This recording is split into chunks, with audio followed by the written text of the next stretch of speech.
পশ্চিম মেদিনীপুরে একটি বাচ্চা স্কুল থেকে ফিরে আসছিল, তাকে তুলে নিয়ে গিয়ে ধর্ষণ করেছে। ধর্ষণটা কে করেছে?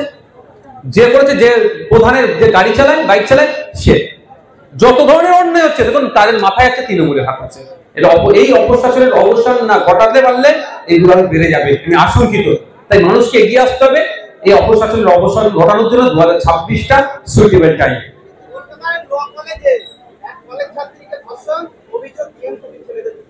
সেটাই তো বলছি ভাই, শুধু কলকাতার ল কলেজ নয়, কোশ্চেনটা আপনি করেছেন তার সাথে আমি বলে রাখছি, যে সমস্ত কলেজগুলো আছে বিভিন্ন রাজ্যের বিভিন্ন জায়গায়, খোঁজ নিয়ে দেখুন ওখানে কিভাবে ইউনিয়ন রুমের সিনিয়র দাদাদের দ্বারাই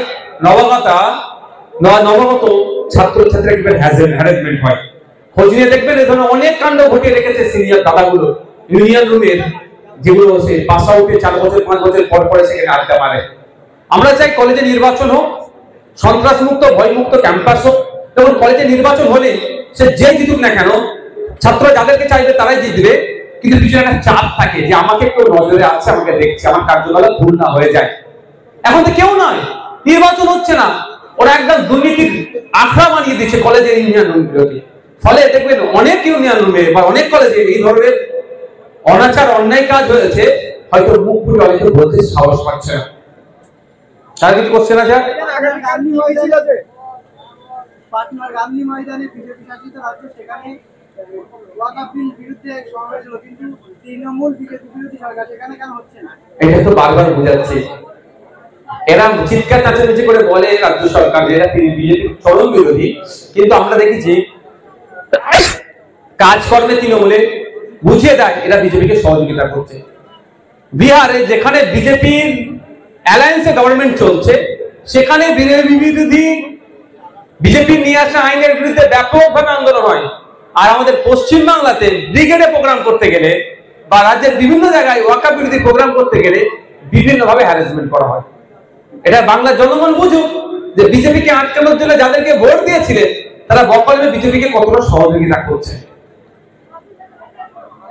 আগামীকাল কলকাতায় কিছু মিটিং আছে। আগামীকাল কলকাতায় ওয়াই চ্যানেল থেকে আমাদের শ্রম দপ্তর পর্যন্ত নিউ সেক্রেটারিয়েট বিল্ডিং এর শ্রম দপ্তর আছে, ওখানে যাব আমরা।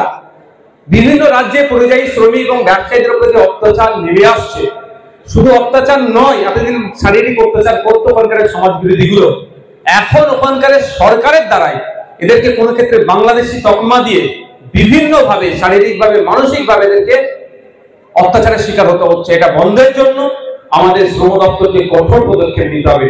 তাই আগামীকাল যাব ডেপুটেশন দিতে, ডেপুটেশন দিয়েও দেখবো যদি আমাদের রাজ্য সরকার সেই সমস্ত রাজ্য সরকারগুলোর সাথে যোগাযোগ করে এই অত্যাচার বন্ধ করতে অক্ষম হয়, সক্ষম না হয়, তাহলে যারা অত্যাচারের শিকার হচ্ছে সেই পরিবারগুলোকে নিয়ে এবং আমরা সাথে থেকে ওই লেবার দপ্তরের সামনে কিন্তু আমরা ধর্নায় বসবো এই সমাধানের জন্য।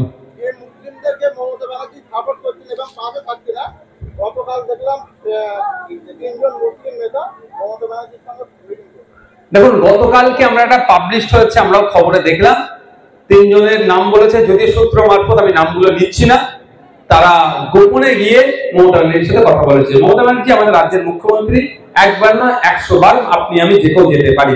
তবে একটা কথা, দিয়া বা আগে পরে কি আলোচনা হয়েছিল যদি সমাজের জন্য হয়, ওনারা যদি ওনাদের ব্যক্তিগত স্বার্থে যায় কিছু আমি বলার নয়, যদি সমাজের জন্য ওনারা যে গিয়ে থাকেন তাহলে ওনাদের বেরিয়ে প্রেস কনফারেন্স করা দরকার ছিল, মিডিয়ার মাধ্যমে মানুষকে জানানো দরকার ছিল যে আমরা এই লক্ষ্যে আমরা গিয়েছি। কিন্তু দুর্ভাগ্য, যাদের নামের শুনছি সত্যতা আমি জানি না, আমি নামগুলো নিতে পারছি না, যে তারা কিন্তু এখনো পর্যন্ত তাদের অফিসিয়াল কোনো স্টেটমেন্ট দিল না, বা বেরিয়েই বলা উচিত যেটা ছিল যে আমরা মুখ্যমন্ত্রীর সাথে দেখা করতে গিয়েছিলাম, এই আলোচনা হয়েছে বা এই।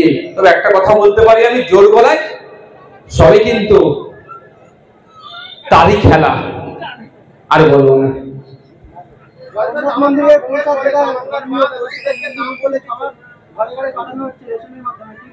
আমি কেন বেশি বলবো, আমি তো বলে দিয়েছি। মহারাজ সাহেবরা কোথায়? যারা ঈদে মিলাদুল নবী করলে ফতোয়া দিয়ে দেয়, বা বিভিন্ন ধর্মীয় উৎসব করলে ফতোয়া দেয়, যারা আমি নিজে বড় পীর সাহেব আমাকে অমুক জায়গায় যাওয়া দরকার কি বলে ফতোয়া দেয়, মানে বিভিন্ন বিষয়ে যারা ফতোয়া দেয়, যারা প্যালেস্টাইনের শিশুদের উপরে যে অন্যায় হচ্ছে, অবশ্যই অন্যায় হচ্ছে, বন্ধ হওয়া দরকার। বর্বর ইসরায়েল এর জবাব তাকে দিতে হবে। আমি বলেছি পালিয়ে যাওয়ার পথ খুঁজে পাবে না ওই ওখানকার প্রেসিডেন্ট যে আছে। তো এত নিয়ে যারা কথা বলে, যারা উত্তরপ্রদেশে মুসলমানদেরকে কোন অত্যাচারের কথা বলে, তারা কেন কিছু কথা বলছে না?